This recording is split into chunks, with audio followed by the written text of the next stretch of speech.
Are you too busy, too stressed out, unhealthy? Then this is the place for you. Welcome to Balanced Living for Busy Professionals, where we help you create wellness and balance with a holistic approach that will work for you, even with the busiest of schedules, so you can live the life you want. And now, here's your host, Diane Randall.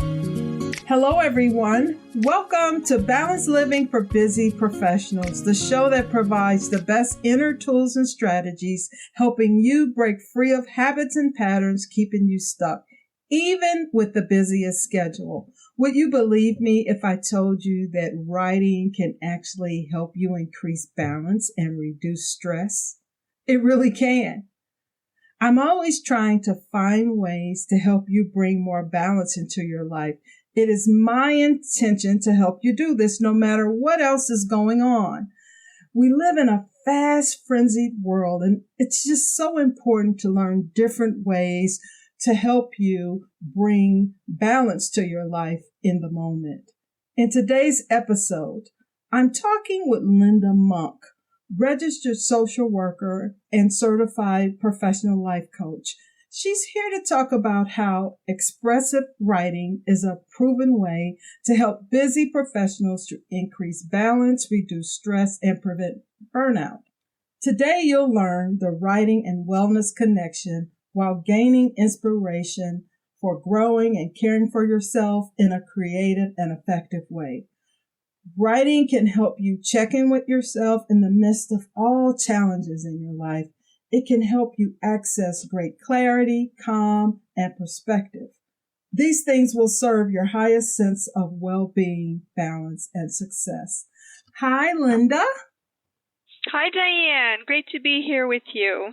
Well, thank you for joining Balanced Living for Busy Professionals. I'm always enjoying the experts that come on like yourself to just support us in making our life more balanced. Yes, that is not as easy as it sounds, as we all know. Yes, we do, but we keep working at it, right? We keep working at it. That's the key. Lynda, can you tell the listeners where you are in the world? I am on Salt Spring Island, British Columbia, which is an island in Canada on the west coast between Vancouver and Victoria, BC. So I'm a West Coast Canadian, and I'm looking out my window right now, and I can see the Pacific Ocean. I could throw a frisbee into the water. I'm that close. Oh, my goodness. It sounds beautiful. Yeah. Location helps with creating a balanced life. It's not the only thing, but living in places that help us to unwind and feel connected to nature and to what's important to us. Or, our surround is part of balanced living, I find. Yes, it is. I would have to agree with you. I live in the Midwest, and it seems like every time I get a chance, I go to Utah or Arizona. I want to see mountains. I want to go to the West Coast, like to California, for example, to see the Pacific Ocean, because as you're saying, I do feel a calm sense of just being out in nature and seeing the water and all those things. Mm-hmm. So it is certainly something I love to do. So gosh, you get to enjoy that every day. That's just beautiful. Yeah, and it's important to, wherever we are, to take that pause and look up and out at our surroundings and, let them be something that supports our work in the world and our busy lives, that we're not striving for balanced living in isolation. We're doing it in context of our environment, our community, the people who we choose to have in our lives, and the practices that we engage in to help us gain that balance and cultivate it over time, which thank you for having a podcast that's devoted to that very topic, because we need each other and we need inspiration and information to get better and better at creating balance.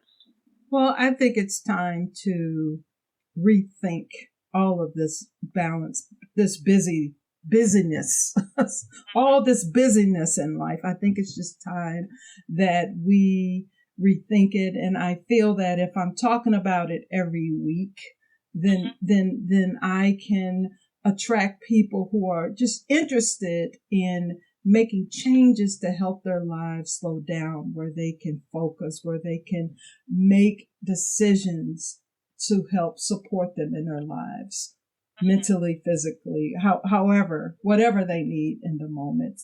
Which is why I'm so happy to have you here to talk about the healing and transformational power of writing. Yeah, well, writing is one of the key tools I've used in my own life to help cultivate balance and prevent burnout. I've worked as a helping professional for over 25 years as a social worker and life coach. And I'll maybe just say a bit about how writing became one of the key things that not only I do, but became the heart of what I work with in my coaching business. I had been working as a frontline social worker in very high stress, high trauma work for the first 10 years of my social work career. And while I did lots for self-care, I really tried to eat well and get good rest and exercise and do those things that are an important part of having a healthy, balanced life. I found that the high stress level, and in particular the high emotional impact of doing work that had trauma at such the fore, I needed other things. What were things that could help me tune into my own emotional well-being? What were ways that I could pause and take a break from that caregiving, helping role and actually show up to care for myself in a meaningful way? And I'd been a journal writer as a young girl and as a teenager, and then as I got older, I kind of got away from it. I was busy going to school and working, and I was married. But I remember a particularly difficult day when I was working in crisis response work, and my instinct was to go and write. I wanted to get it out, get it down, process it, let it go. And afterwards, I noticed that I just felt a lot better, even though the situation hadn't changed. I had changed as a result of taking that time to journal, to reflect.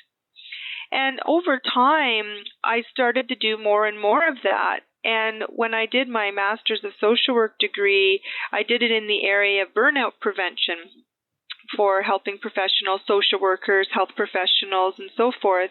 And when I was doing my research, I kept coming across information that talked about the importance of having a reflective practice. And in particular, journaling and writing were being mentioned. And I thought, there it is. That's my secret sauce. I knew this was helping. And so I became really curious, and I started doing my own inquiries in the field of writing to heal, writing for wellness, therapeutic journaling. And I found this 25-year body of work by various leaders and professionals who were doing work in the writing to heal field that supported my lived experience with writing. I was finding all these different research studies on how writing was helping people to reduce blood pressure, deal with chronic pain, help to improve immune function. All kinds of very tangible health benefits were showing up in some of the research around this simple yet profound practice of taking a few minutes for ourselves to sit down and write about our thoughts and our feelings, and there is a catharsis to it. And while researchers don't exactly know why writing has healing powers, if you wish, what it's clearly shown is that it does. So, Lynda, are you saying that if I just write, just write about anything, or do I write when I'm triggered by something? Well, there's lots of different advice around what and how to write in order to make it as healing as possible. Some of the key things are to write about thoughts and feelings and not just events. Okay. So instead of writing about the details of our day, today I did this and I did that, more like a diary, therapeutic writing, or writing that has healing qualities and hence can help with balance, is writing that gets us writing about our thoughts and feelings about what's going on. It's writing that helps us to gain new awareness, new perspectives, and then gives us a chance to ask ourselves, based on that new awareness that might have come in the writing, what actions does a person want to take? So there's sort of this so what, now what quality to it. The other is writing and getting curious. So going to the page with questions and inquiries, and then allowing the writing to take us into new discoveries and new ideas is another powerful tool that can be used. So you can write about anything. What's important is that when you're writing, you're really listening within. You're not writing in the same way you might write to create a product. So you're not worrying about grammar and syntax and a reader. You're writing for yourself. And in that sense, whatever you write is right. You are always the expert of your own experience. This type of writing is very empowering by nature. There's no way to get it wrong. So in saying that, sometimes what can happen for people is they will just write when things are going poorly, when they're having a challenge or a problem, and they'll go to the page and write to try to figure things out and seek that clarity, which is fabulous. And then they'll stop when things start going better. That they won't write at that time. Okay. And writing can be such a valuable companion in the best or worst of times. So, for example, when I work with my clients who are seeking more balance in their lives and trying to recover from professional burnout, for example, I have them write about what brings them balance. When do they feel most balanced, most aligned, most in harmony? I get them to really unpack that word balance. Oh, that sounds interesting. And then to write about what makes them feel balanced. So I'll get them to list, write 20 things that help you feel balanced. And then pick one of them and write in as much detail about why. What is it about that brings out a sense of balance or harmony or peace in you? And so we can use the writing to actually shape our mood.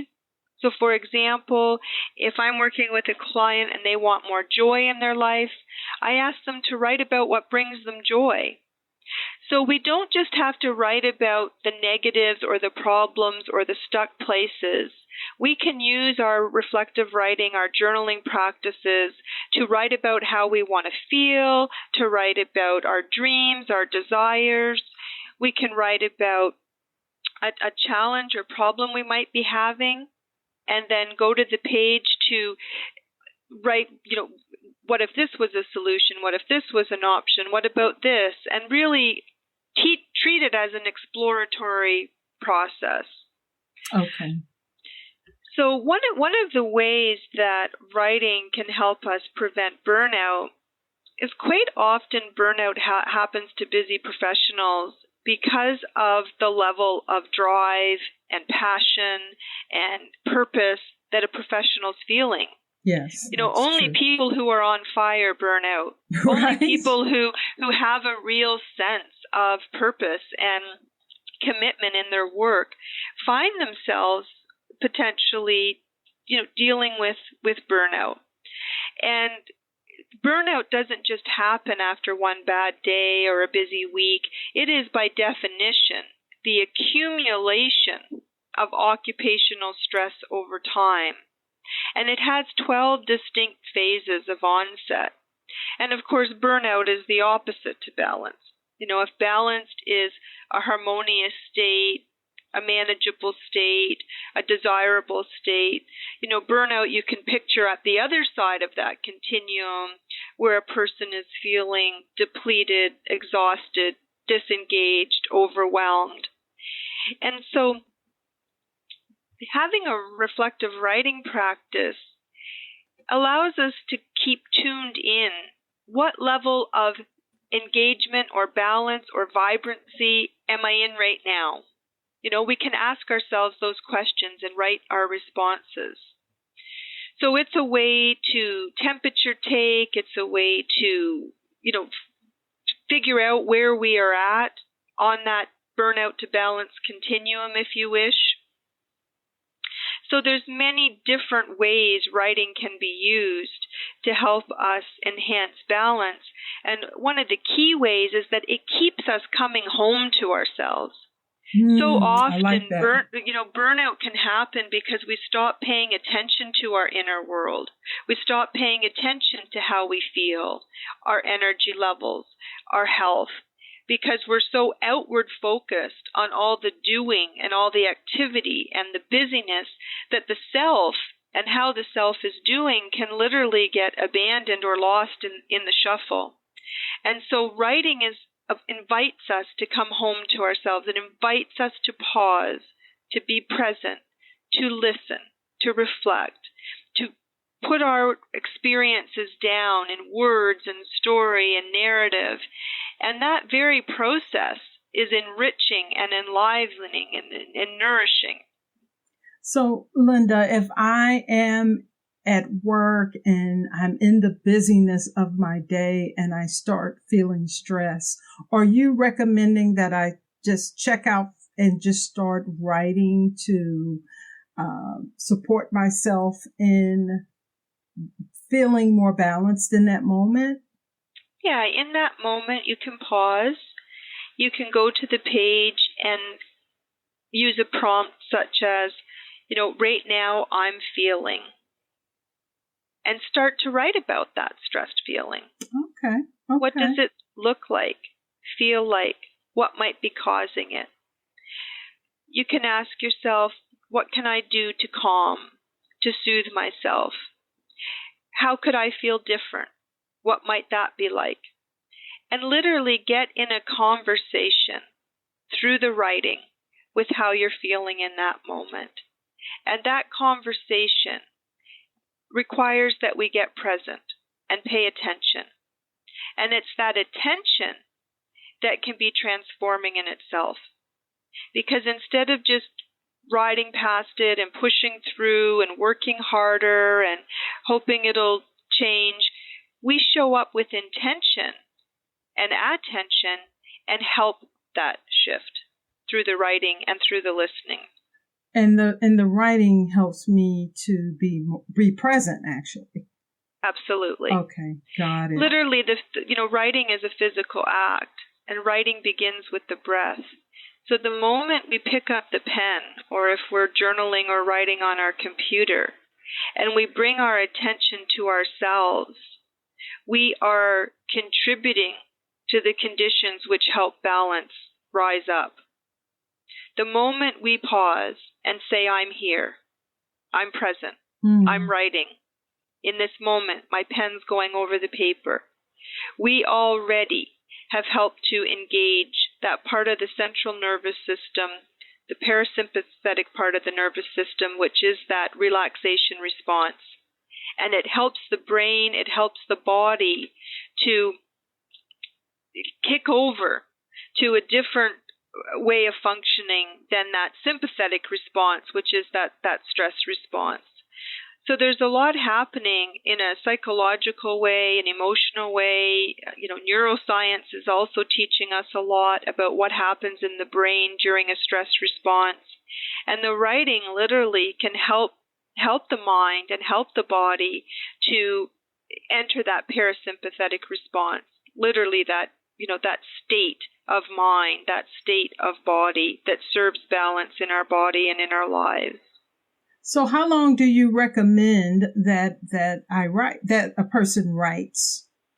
Well, I always say that, if you don't have time to write, it's the perfect time for the 5-minute journal entry.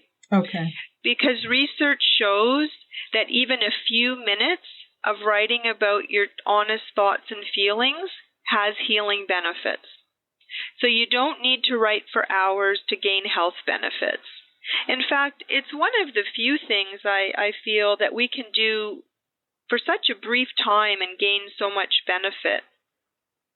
For example, there is a researcher, Dr. James Pennebaker, and he has a book on writing to heal and a subsequent book on expressive writing to heal. And his research showed that he had the people in his study write for 20 minutes a day, 4 times in a row, 4 consecutive days. And he had them write about their deepest traumas or their biggest stressors in their life so far. So it was fairly difficult work for many people to do. And he had them write about this, and they literally were asked to set a timer, 20 minutes a day, 4 consecutive days. And his research showed that people who did the writing had less visits to family doctors. He had a whole bunch of pre- and post-test, research protocol. He'd done blood work and blood pressure and all kinds of things with the participants in the study. People had reduced heart rate, lowered blood pressure, increased immune function, less visits to doctors, as a result of these 20-minute writing sessions 4 times over. Even if they never wrote again, they experienced those benefits from doing that. Wow. So the answer to the question is, you don't have to write for long, but you need to write with intention, and you need to write as honestly as you can about your current, in the moment, thoughts and feelings that are going on. Okay. And when I'm done writing, what do I do with the content of what I wrote? Can I reread it? Do I reread it, or do I save it? What do I do once I've written everything down that I want to say? Yeah. Well, it can be handled in lots of different ways. So, for example, for myself, I'm an avid journal writer. I keep all my journals. They're very treasured to me. I, have lots of them now, and they're in various boxes and bins. And a lot of the people I know who engage in this type of writing for themselves and for their health and personal growth do choose to keep their journals. They appreciate having them as documents of the life that they're living. Okay. Sometimes people will reread them to go back and see the growth that they've made, or to see the patterns, places that might be repeating themselves and be stuck places. Some people never reread their journals. Some people I know have burned their journals because they have fear that someone might read it and, see their personal writing. Some people keep them, online journals and keep them password protected. So it really is an individual choice. Okay. And it's helpful to treat it respectfully. So to ask yourself, what do I want to do with this writing? Would I like to reread it someday? Do I want to keep it? If so, where will you keep it? And just give those things some thought and respect, because it is a personal document, and in order for it to be as cathartic and helpful as it can be, you want to feel free to express yourself honestly and freely without censoring yourself or limiting yourself. That kind of defeats the purpose. And so, as such, making those decisions as you go along is part of your own unique writing for wellness practice. Wow. I can see how that is healing as well as transformational. Once you've put your thoughts and feelings on the paper, and a lot of things come forward, and you're able to release the things that aren't serving you in that moment. That's beautiful. I love it. And the other is that, we don't just want to write about all of the difficult things, and then years later go back to notebooks that are just filled with our greatest hardships. We want to see the balance of our lives in our writing. Okay. And hence writing about the good, writing about the joys, writing about the challenges. And, some people just write now and again when they want to check in with themselves. Other people have it as a regular practice in their lives. It's just like, for me, it's just like brushing my teeth. I do it regularly because I know it's good for me. I know how I feel when I get away from it. I can feel the difference.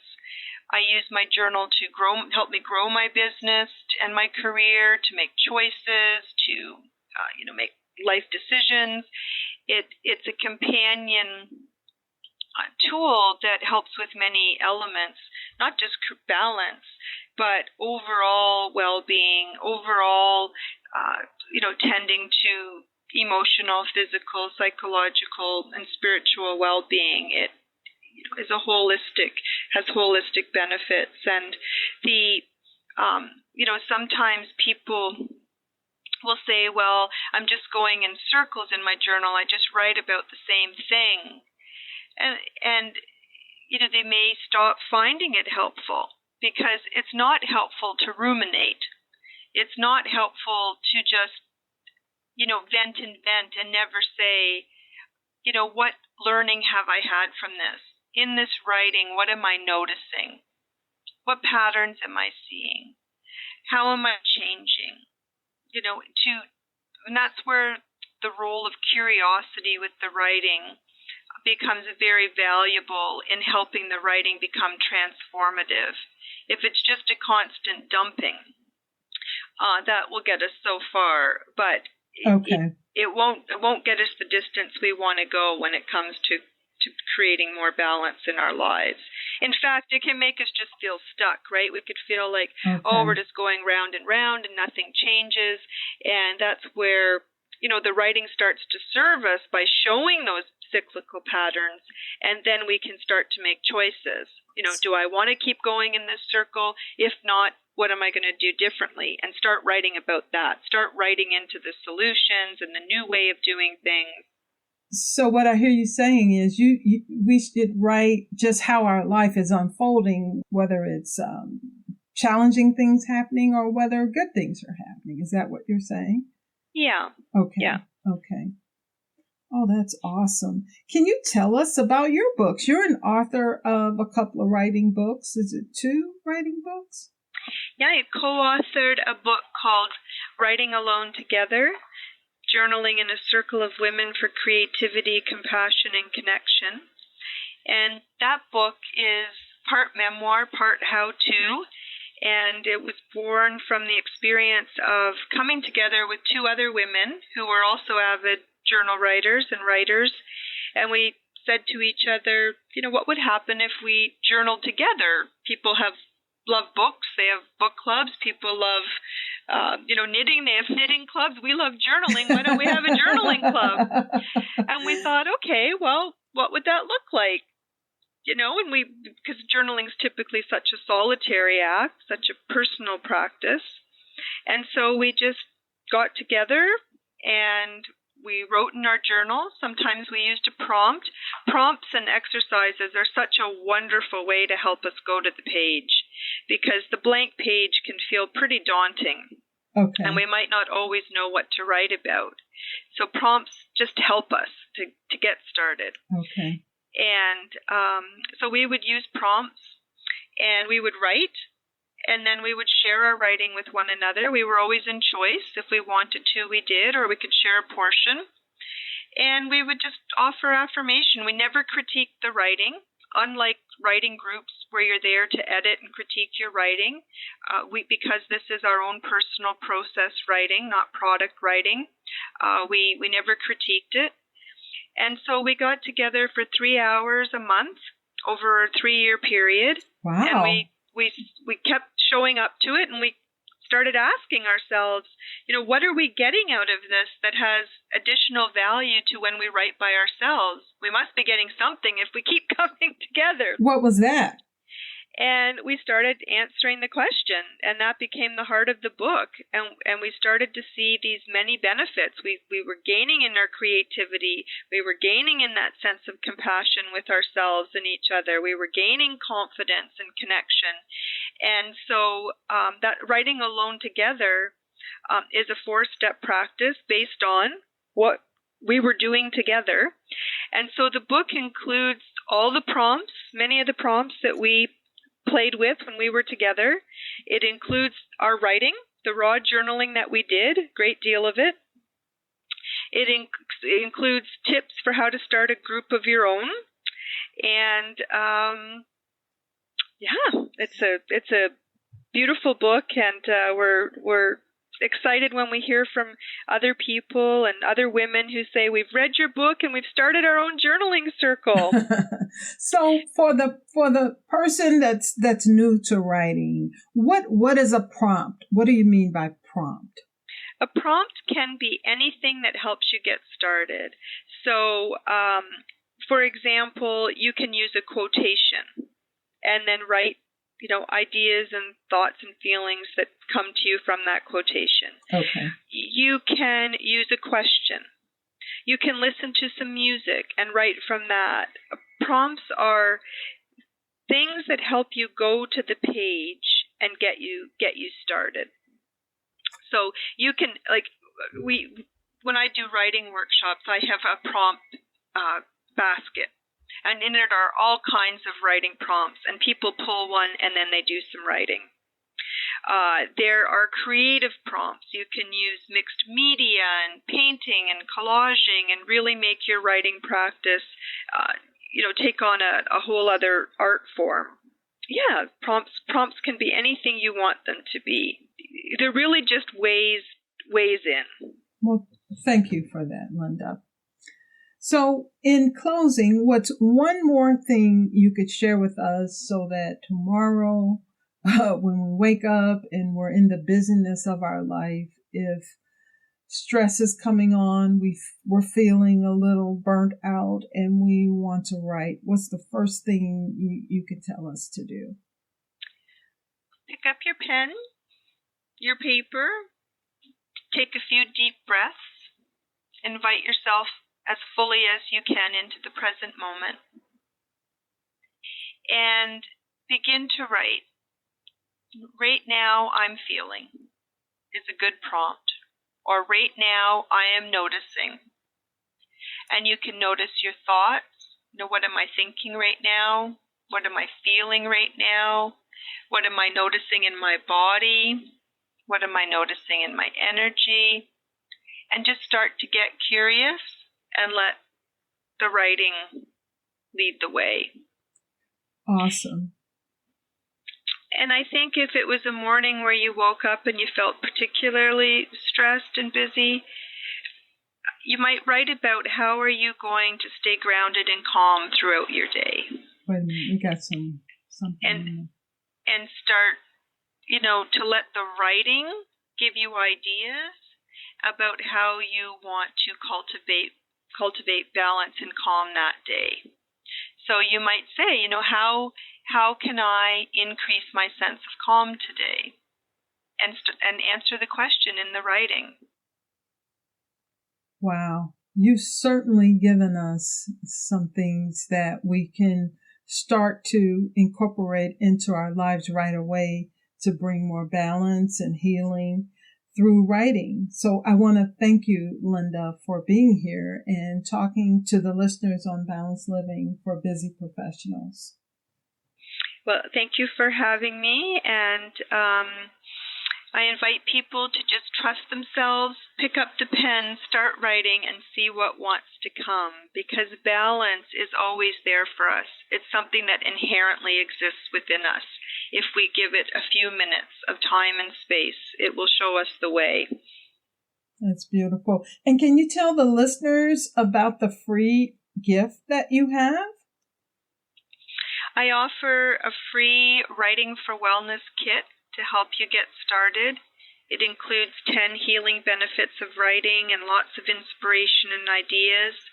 And it includes over 20 journaling prompts and activities to get you started, as well as a guided mini journaling retreat that includes a guided meditation and all the steps you need to have a Celebrate You mini journaling retreat. And that in itself You can do it in an hour or less, and that will help you get started with writing for more balance. And you can access it at my website, creativewellnessworks.com. That is so awesome. So if there's anyone out there that wants to start expressive writing tomorrow, you can find Lynda's website and links to her book in the show notes of this episode. Again, Lynda, thank you for joining us. And if you found something of value from this episode of Balanced Living for Busy Professionals, I'd like for you to find 2 people in your life to share this podcast with. I also would like you to take their phones, their laptop, their iPad, whatever digital device they have, and show them how to subscribe to this podcast. I want to know what you think about this episode. So leave a voicemail or a comment right here on the podcast page or send me an email. I want you to be a part of the Balanced Living for Busy Professionals community. Thank you for listening to Balanced Living for Busy Professionals. This podcast is sponsored by DianeRandallConsults.com. If you like this show, the best way to support it is by leaving 5-star feedback on iTunes. And please feel free to email your questions, comments, and suggestions to feedback@DianeRandallConsults.com. Until next week, namaste.